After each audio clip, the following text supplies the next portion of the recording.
Hello बच्चों। बेटा आज 6 to 8 क्लास की हैप्पीनेस की वर्कशीट आई है। कॉमन वर्कशीट है ये आप लोगों की। और इसमें आपको एक वीकली एक एक्टिविटी दी जाती है जो कि आप पूरे वीक में ऑब्ज़र्व करके उसको कंप्लीट करते हैं। तो आज की एक्टिविटी भी आपकी कुछ उसी तरह की है। ध्यान से सुनेंगे कि आपको इसमें करना क्या है। तो देखिए, सबसे ऊपर तो आप अपना नाम लिख देंगे, अपनी क्लास टीचर का नाम लिखेंगे और डेट डालेंगे 3 अक्टूबर 2020। और ये है आपकी वर्कशीट नंबर 78। अब ध्यान से सुनिए कि आपको क्या करना है। ये एक वीकली एक्टिविटी है, यानी कि साप्ताहिक गतिविधि है। प्रिय छात्र, इस सप्ताह भी हम प्रतिदिन की तरह 2 मिनट माइंडफुल करेंगे। यह काम सुबह सुबह करेंगे तो ज़्यादा अच्छा महसूस करेंगे। अब ये एक माइंडफुलनेस एक्टिविटी आपको हर रोज़ कराई जाती थी जब आप स्कूल में भी आते थे। हर रोज़ मॉर्निंग में आप लोग एक एक्टिविटी करते थे जिसमें या तो मेडिटेशन होता था या किसी चीज़ के ऊपर ध्यान केंद्रित किया जाता था। आप सोचते थे अपनी डेली लाइफ के बारे में कि आपने क्या अच्छा किया, क्या बुरा किया, आपको कैसी आवाज़ें सुनाई दे रही हैं जब आप आइज़ क्लोज़ कर रहे हैं, आप किस चीज़ पर अपना ध्यान केंद्रित कर पा रहे हैं, किस पर नहीं कर पा रहे हैं। तो इस तरीके से आप माइंडफुल करते थे। तो आज भी आपको ऐसे ही करना है। डेली आप ऐसे ही करेंगे कि सुबह सुबह आप डेली 2 मिनट तक माइंडफुल करेंगे। तो इससे आपका जो दिमाग है वो बहुत फ्रेश हो जाएगा और आप बाकी एक्टिविटीज़ के लिए फ़्रेश महसूस करेंगे, एनर्जेटिक महसूस करेंगे। अब देखिए, सप्ताह की गतिविधि तो ये आपको करनी कैसे है। इसमें कुछ उपयोगी वस्तुएं आपको छांटनी है। सबसे पहली एक्टिविटी जो है वो क्या करनी है, नंबर 1 पर यहाँ देखिए, घर में उपलब्ध सभी वस्तुओं की एक सूची बनाएं। अब आपके घर में बहुत सारी चीज़ें होंगी तो आपको एक लिस्ट तैयार करनी है कि आपके घर में क्या क्या चीज़ें हैं। अब वैसे तो बहुत सारी चीज़ें होती हैं, अब हम सबकी लिस्ट बनाने बैठ जाएंगे तो बहुत टाइम लग जाएगा। तो जो इम्पॉर्टेंट चीज़ें, जो मेन चीज़ें हैं आपको घर में दिखती हैं, ठीक है, तो आप उनकी एक लिस्ट बना लीजिए। फिर सेकंड नंबर पर एक और सूची तैयार करें जिसमें ऐसी वस्तुओं का नाम लिखिए जो रोज़ प्रयोग में लाई जाती हैं। फिर एक लिस्ट ऐसी बनानी है आपको जो डेली यूज़ होने वाली चीज़ें हैं, जैसे खाने का सामान है, कुकिंग करने का सामान है, कपड़े हैं, बुक्स हैं। तो इस तरह की चीज़ें जो आप डेली यूज़ करते हैं उनकी एक लिस्ट आपको बनानी है, ठीक है, रोज़ प्रयोग में लाए। फिर थर्ड वाली जो एक्टिविटी है, ऐसी वस्तुओं की सूची बनाएं जिनको सप्ताह में एक बार प्रयोग किया जाता है। अब आपको एक लिस्ट ऐसी बनानी है जिसमें वो वस्तुएं आएंगी, वो चीज़ें आएंगी जो हफ्ते में सिर्फ एक बार यूज़ हो रही हैं।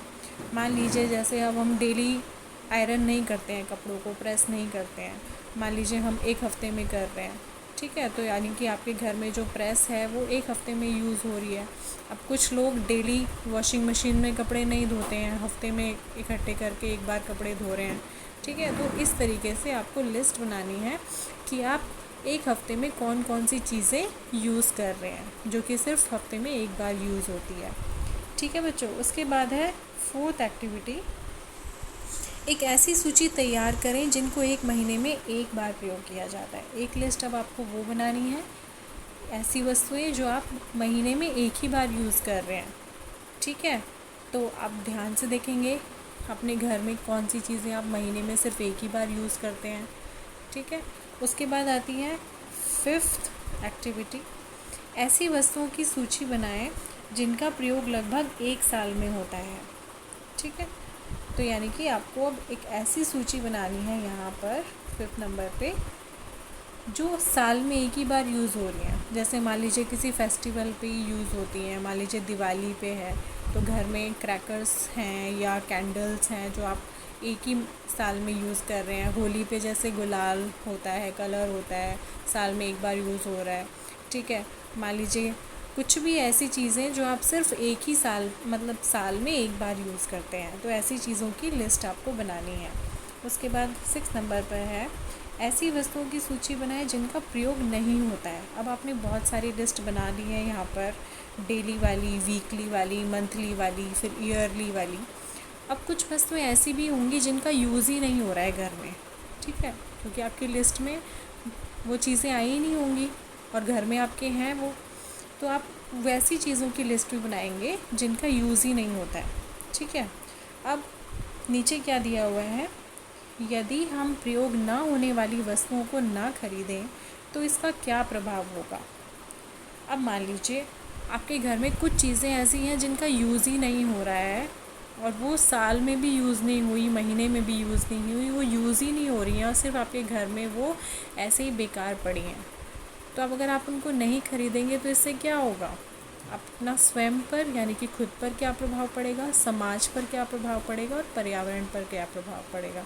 तो देखिए, अगर आप उनको नहीं खरीदेंगे तो फाइनेंशियली आप कुछ कर सकते हैं, वो पैसे आप कहीं और लगा सकते हैं, ठीक है।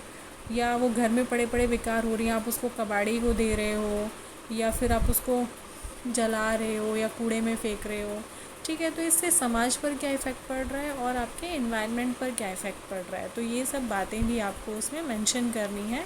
तो ये बच्चों आपकी हैप्पीनेस की एक्टिविटी है। एक वीकली आपको डेटा तैयार करना है कि आपके घर में कौन कौन सी चीज़ें यूज़ हो रही हैं और कौन सी चीज़ें नहीं यूज़ हो रही हैं, ठीक है। तो आपको ऐसी 6 लिस्ट बनानी है। बहुत ध्यान से आप सब चीज़ें ऑब्ज़र्व करेंगे अपने घर की और फिर ऐसे उनको एक लिस्ट के रूप में बनाएंगे, ठीक है।